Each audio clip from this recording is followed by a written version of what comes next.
Haleluya.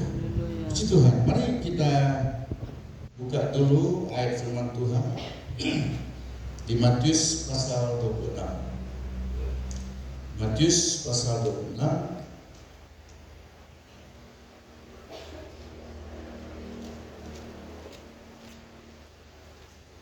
ayatnya yang ke-39.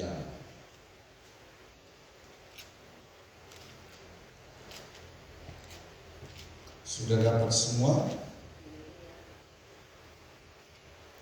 Mari kita baca ayat ini bersama-sama. Matius 26 ayatnya yang ke-39.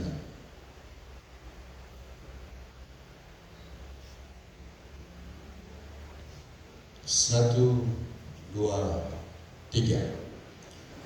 Maka ia maju sedikit, lalu sujud dan berdoa. Katanya, "Ya Bapakku, jikalau sekiranya mungkin, biarlah cawan ini lalu daripadaku.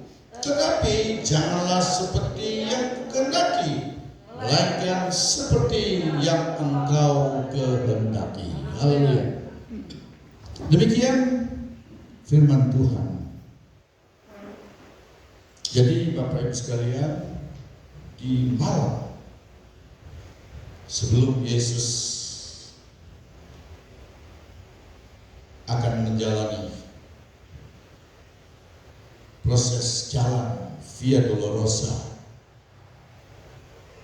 di malam itu di Taman Getsemani, ya, ada apa di Getsemani? Getsemani itu artinya tempat pemerasan minyak, atau juga bisa dikatakan diartikan sebagai alat pemeras minyak.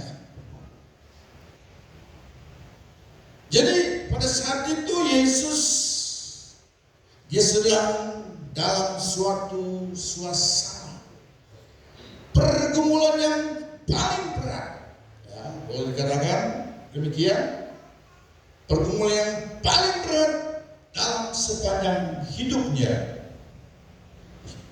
yang dapat dicatatkan oleh Alkitab kita. Ya. Bukan kebetulan kalau di malam itu Yesus berada di Getsemani. Yang saya sudah katakan arti Getsemani itu sebagai tempat pemerasan minyak atau alat pemeras minyak. Jadi Bapak Ibu sekalian, laksana biji atau buah zaitun yang akan digiling kemudian diperas sehingga menghasilkan, ya, suatu minyak yang mahal harganya dan yang harum baunya. Demikian pula halnya Yesus akan menjalani, Yesus akan mengalami suatu pergumulan yang paling berat di dalam hidupnya. Dan saudara, pada saat itu, dan sebagaimana di Getsemani itu, Bapak Ibu sekalian, Getsemani itu adalah satu tempat di mana di sekeliling tempat itu ditanami pohon-pohon zaitun, pohon zaitun. Dan di kompleks, di tempat, di daerah itu pula, ya, tepatnya di Getsemani itulah tempat di mana dikumpulkan biji-biji zaitun, ya, biji-biji zaitun. Kemudian disitulah dia diolah, disitulah dia diproses menjadi atau menghasilkan minyak zaitun. Ya. Dan minyak zaitun ini salah satu minyak yang sangat terkenal. Ya. Dan hampir semua orang kalau mereka pergi ke Israel sana, pasti mereka pulang bawa oleh-oleh minyak zaitun. Nah, saudara, apa korelasinya dengan apa yang akan dihadapi oleh Yesus? Ya.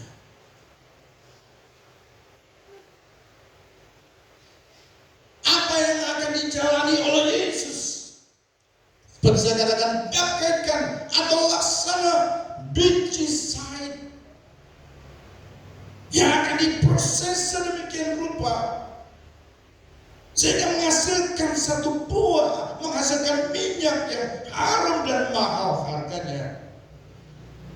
Demikian pula akhirnya apa yang akan dialami oleh Yesus itu akan merupakan suatu hasil, dan pada akhirnya itu sesuatu yang berkenan di hadapan Bapa di surga, yang menghasilkan keharuman di hadapan Bapa di surga. Haleluya, puji Tuhan. Di saat itu, pada waktu Yesus berada di Getsemani, Yesus dia tahu semua. Yesus mengetahui bahwa saat itu, ya, dia akan menerima cawan murka Allah.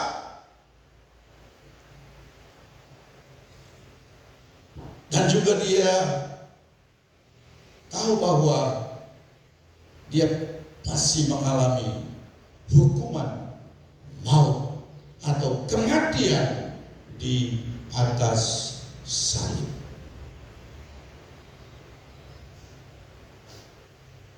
Dia tahu semua itu, Bapak Ibu sekalian. Bahwa proses yang akan dijalani itu bukan satu proses yang mudah, bukan sesuatu hal yang menyenangkan. Tetapi dia tahu bahwa itu proses yang sangat berat untuk dia harus jalani. Tetapi itulah menjadi satu keharusan. Ya. Yesus juga mengetahui bahwa mau tidak mau, suka tidak suka, dia harus mengalami, dia harus menjalani hukuman di atas salib. Dan yang lebih luar biasa bahwa dia menerimanya, dia menjalaninya dalam ketaatan penuh kepada kehendak Bapa di surga. Bapak Ibu, kita lihat di ayat yang kita baca tadi itu, sudah perhatikan sepertinya biasa-biasa. Tetapi pada sesungguhnya bahwa apa yang diucapkan oleh Yesus ini merupakan satu ungkapan secara badani, secara manusia. Ini berat. Perhatikan saudara, dikatakan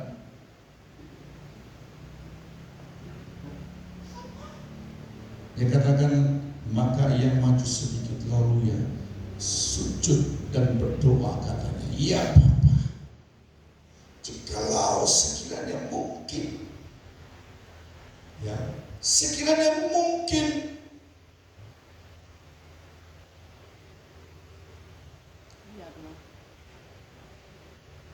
biarlah cawan ini yang berbicara tentang murka Allah, ya, hukuman Allah yang harus ditimpakan, yang harus dialami oleh Yesus. Haleluya. Pada saat itu dia katakan, sekiranya cawan murka ini lalu daripadaku, tetapi janganlah seperti yang kukehendaki, melainkan seperti yang engkau kehendaki. Kalau ditanya secara jasmani, secara manusia, kalau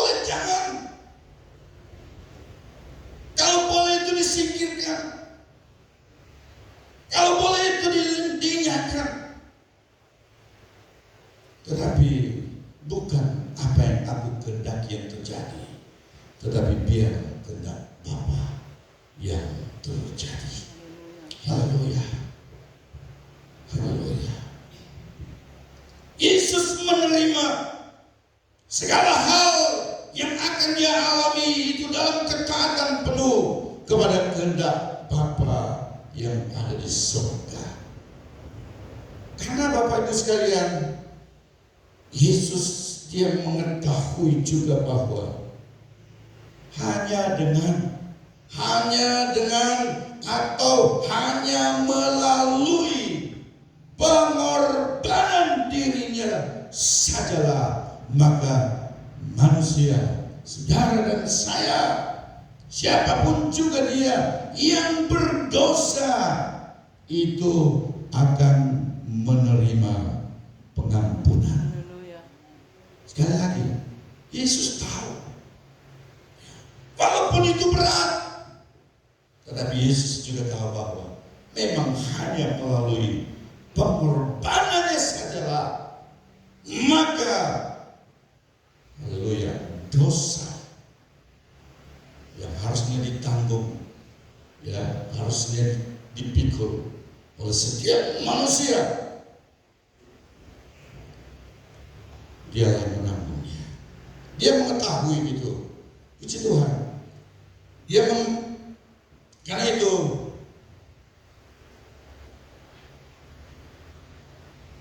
sekali lagi melalui jalan salib atau jalan Via Dolorosa, maka memungkinkan siapapun juga manusia yang sudah jatuh dalam dosa, dia akan kembali kepada jalan menuju kepada Bapa di surga. Karena itu, mengapa judul khotbah pagi hari ini di dalam perayaan hari kematian Yesus di kayu salib? Salib merupakan satu keharusan, tidak boleh tidak, harus terlaksana. Kenapa? Bapak Ibu sekalian, kita semua harus menyadari, ya, kita semua harus mengerti bahwa sebelum manusia jatuh dalam dosa, Allah telah mengeluarkan suatu hukum, ya, hukum yang tidak bisa ditarik kembali, yaitu hukum kematian. Ya. Kejadian pasal 2 ayat yang ke-17. Saya minta satu orang baca. Ini hukum yang sudah ditetapkan oleh Allah, dan itu tidak bisa ditarik kembali. Ya. Itu pasti akan terlaksana. Coba satu orang baca. 17. Tetapi mohon pengetahuan tentang yang baik dan jahat. Janganlah kau makan buahnya. Sebab pada hari engkau memakannya, pastilah engkau mati. Ya. Ini hukum yang ditetapkan oleh Allah pada mulanya kepada manusia pertama. Ya. Jadi kalau berbicara hukum, bukan baru sekarang ada hukum-hukum yang ditetapkan. Sejak awal mula sudah ditetapkan hukum, dan konsekuensi daripada hukum itu tidak main-main, saudara. Tidak main-main, Bapak Ibu sekalian.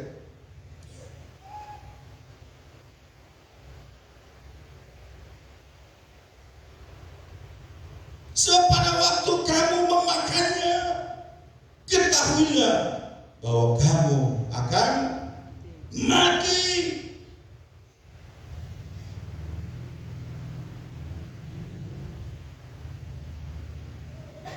Haleluya. Allah tidak bisa menyangkal, ya, bisa menyangkal perkataannya sendiri. Setiap dosa, setiap kesalahan, pelanggaran terhadap hukum yang telah ditetapkan oleh Allah adalah kematian. Ini satu hal yang tidak main-main, ya. Dosa harus diganjar, dosa harus dihukum, dan hukumannya adalah kematian. Kalau Bapak Ibu mendengar yang namanya kematian, bagaimana dalam pikiran kita? Kalau kita mendengar yang namanya kematian, ya, ini mau tidak mau, ini konsekuensi. Kalau pelanggaran hukum yang dibuat oleh pemerintah, ya, khususnya pemerintah kita di Indonesia, masih ringan amat, bahkan masih bisa dinego, betul? Masih bisa dinego, masih bisa ditawar-menawar. Kalau pada uang bisa. Dan buktinya sekarang kita lihat, saudara, hakim yang dikatakan sebagai wakil Tuhan di bumi sekarang ini, siapa yang tak tergiur dengan 60 miliar? Walaupun salah, kalau sudah ada 60 miliar di depan mata, wow, maka bisa terputar-putar balik. Tetapi kalau hukum Allah telah dinyatakan, ya, kalau hukum Allah telah ditetapkan dan vonisnya telah dinyatakan, siapa yang berani gugat lagi? Siapa yang berani lagi menggugatnya? Tidak ada satupun yang dapat menggugat. Ya, kalau hukuman sudah dijatuhkan, hukuman telah diletakkan. Dengan cara apapun manusia menego dengan cara apapun, tidak akan mungkin bisa mempengaruhi keputusan dari Allah. Haleluya. Tapi di dunia ini kita melihat, saudara, agama-agama di dunia, kita perhatikan, ya, agama di dunia boleh mengajarkan metode-metode, cara-cara bagaimana menyelesaikan, bagaimana bisa lari, bagaimana bisa selamat dari hukuman itu. Katanya lewat perbuatan amal baik. Ya. Sekiranya lewat amal perbuatan baik, manusia bisa bebas, manusia bisa selamat dari hukuman itu. Ya, betul kan?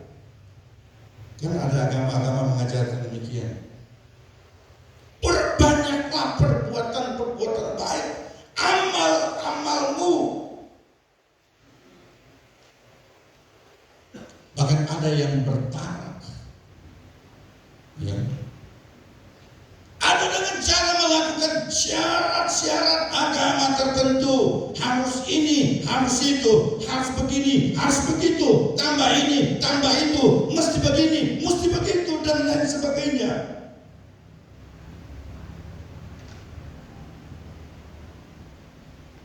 Mereka bersemedi, bersempat, bertapa, dan lain-lain sebagainya dilakukan. Ya. Sekiranya mereka berharap atau mereka menyangka bahwa dengan melakukan hal-hal tersebut di atas, beramal baik sebanyak-banyaknya, melakukan syarat-syarat agama-agama tertentu. Mereka berharap dengan itu Allah akan bermurah hati. Allah akan bermurah hati. Allah akan berbaik hati. Sehingga dengan itu mereka dapat diampuni. Mereka dapat dibebaskan dari hukuman. Haleluya. Tapi tidak segampang itu, Bapak Ibu. Ya, tidak segampang itu, tidak semudah itu. Karena terlalu besar. Ya, terlalu besar dosa yang telah dibuat manusia, ya, dibandingkan dengan metode, dengan cara apapun yang dilakukan oleh manusia, itu tidak dapat meloloskan. Sekali lagi, cara apapun yang dibuat oleh manusia, oleh pemikiran manusia, bahkan oleh kepintaran manusia dilakukan, itu tidak meloloskan saudara dan saya, tidak meloloskan manusia itu dari hukuman yang telah ditentukan oleh Allah, yaitu kematian.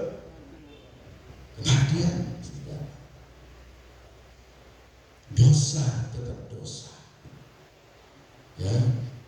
Dosa tetap dosa, dan mau tidak mau, yang namanya dosa harus diganjar dengan yang namanya kematian. Sebegitu parahnya, saudara, ya, segitu parahnya manusia. Sanksi ataupun vonis hukuman yang dijatuhkan oleh Allah kepada manusia tentu menyebabkan manusia pada akhirnya, saudara, semua manusia yang telah divonis bersalah, berdosa, apa yang dapat diharapkan? Ya. Semua manusia dalam posisi, kalau dalam bahasa kerennya, semua manusia dalam kondisi hopeless, ya, tanpa harapan, ya. Karena kematian sudah menunggu, karena kematian sudah di depan mata.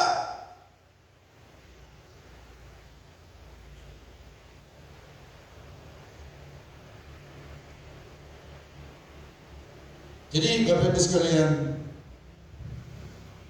apa yang dibutuhkan oleh manusia yang sudah hopeless ini? Ya. Apa yang dibutuhkan oleh manusia yang sudah dalam posisi tidak punya harapan lagi?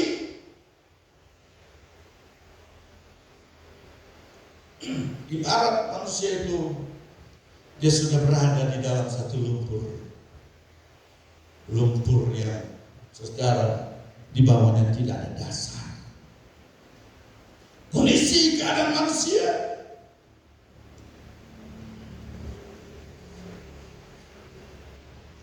nonton filmnya, saudara, manusia sudah berada di satu lumpur. Jadi semakin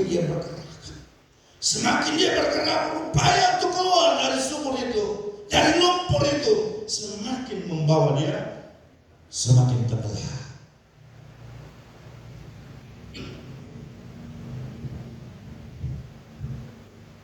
Jadi manusia tidak membutuhkan teori lagi, ya.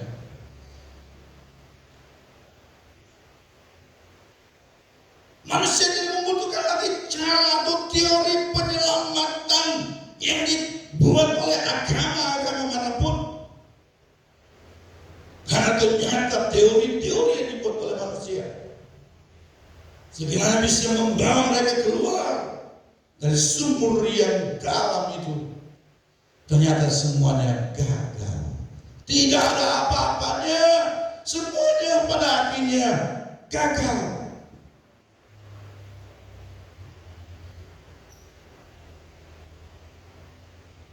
Semua agama mengajarkan, semua agama ataupun kepercayaan apapun mengajarkan yang baik, saudara. Tetapi itu tidak meloloskan manusia untuk terlepas ataupun bebas dari hukuman. Karena itu apa yang dibutuhkan oleh manusia dari segala manusia yang sudah hidup dari zaman ke zaman, dari segala zaman, dari segala waktu yang telah dilalui, dan dari segala tempat dimanapun di dunia ini. Apa yang dibutuhkan oleh manusia? Haleluya. Manusia membutuhkan juru selamat. Amin.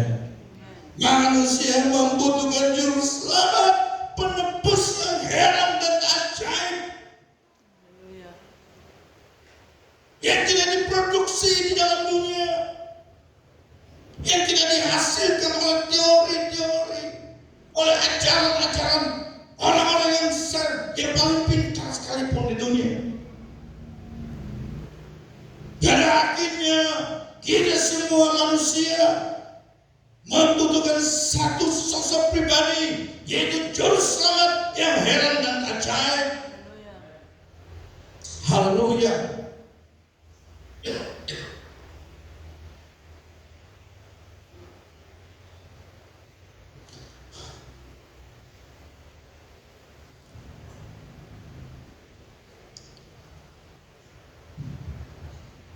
Kita bisa tidak. Kita semua membutuhkan juru selamat.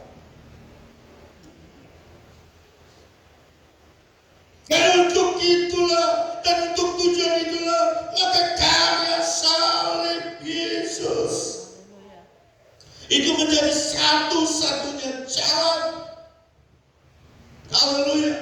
Satu-satunya, bukan salah satu, saudara, tetapi satu-satunya jalan.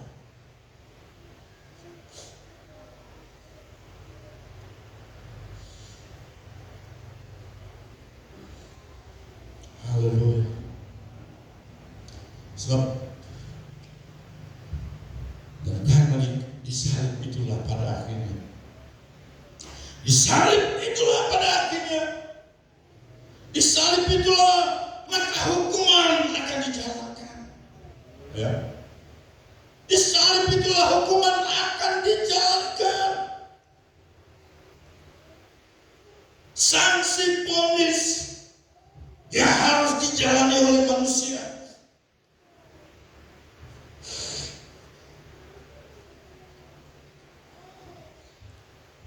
Sanksi vonis ilahi yang harus dilaksanakan. Keadilan Allah yang harus terpenuhi. Haleluya.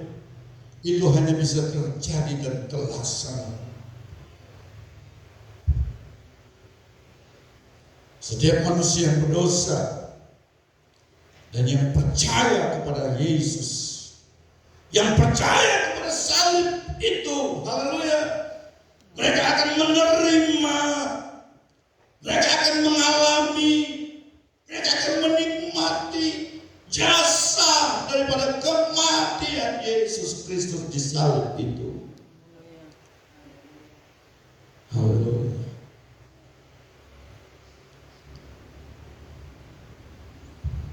Jadi semua berdosa, bukan? Kita tidak bisa berbuat apa-apa. Jasa apapun yang kita lakukan, itu semua tidak diperhitungkan. Tetapi jasa salib,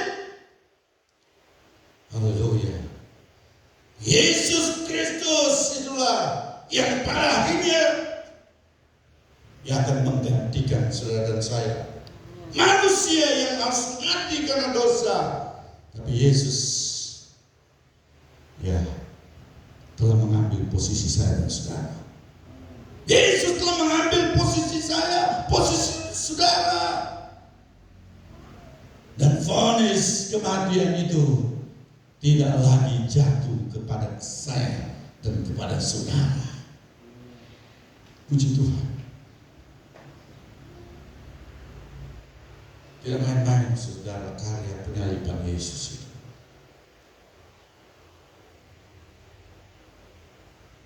Kristus telah mati menggantikan manusia yang harusnya mati karena dosa-dosanya. Dan karena melalui kematian Kristus, saudara, maka Allah melimpahkan pengampunannya. Allah melimpahkan pengampunannya yang penuh, bukan setengah-setengah, tetapi pengampunan yang Allah berikan lewat pengorbanan Yesus di kayu salib itu penuh dan sempurna.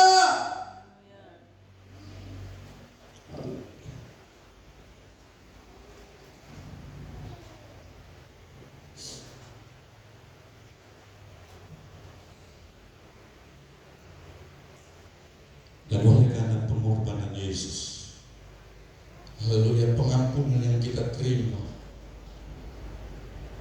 dampaknya apa saudara? Ya, dosa manusia itu membuat manusia itu jadi musuh Allah. Dosa yang kita lakukan, dosa manusia menyebabkan dia menjadi musuh, setru Allah. Tetapi jasa penyaliban Yesus Kristus memungkinkan kembali saudara dan saya diterima kembali menjadi anak-anaknya. Haleluya. Haleluya. Berikan kemuliaan bagi Tuhan Yesus. Itulah keharusan salib. Sebab di luar salib, sekali lagi, di luar salib dan tanpa salib tidak akan ada pengampunan dosa untuk selamanya. Tidak akan ada pengampunan dosa tanpa salib, di luar salib. Puji Tuhan. Haleluya.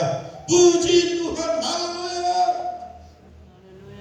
2000 tahun yang lalu, 2000 tahun yang lalu, jangan lupakan itu Bapak Ibu. Salib Yesus telah terpajang di Bukit Golgota. Haleluya. Hari ini kita rayakan lagi. Hari ini kita peringati lagi. Misteri ilahi telah terlaksana. Haleluya. Misteri ilahi telah terlaksana. Walaupun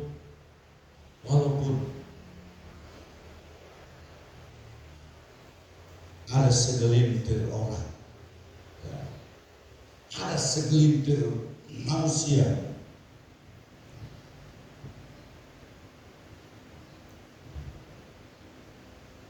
menganggap salib itu sebagai suatu kehinaan. Ya, tidak semua orang mengakui salib itu. Mereka menganggap itu sebagai satu kehinaan, bahkan menjadi satu olok-olokan, menjadi satu bahkan objek caci dan maki.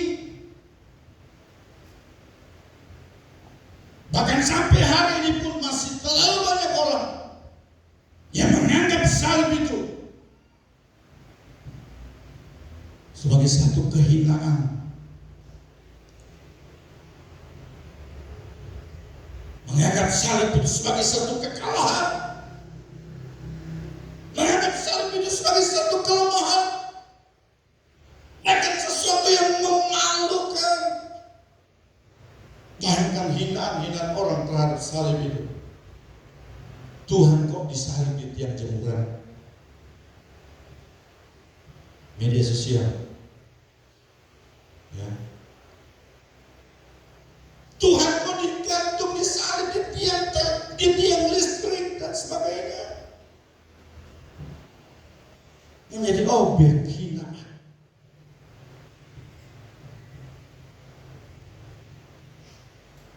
Tetapi haleluya, Haleluya. bagi saya dan saudara, bagi kita yang percaya kepada Yesus, salib itu sudah nyata, salib itu sudah terlaksana.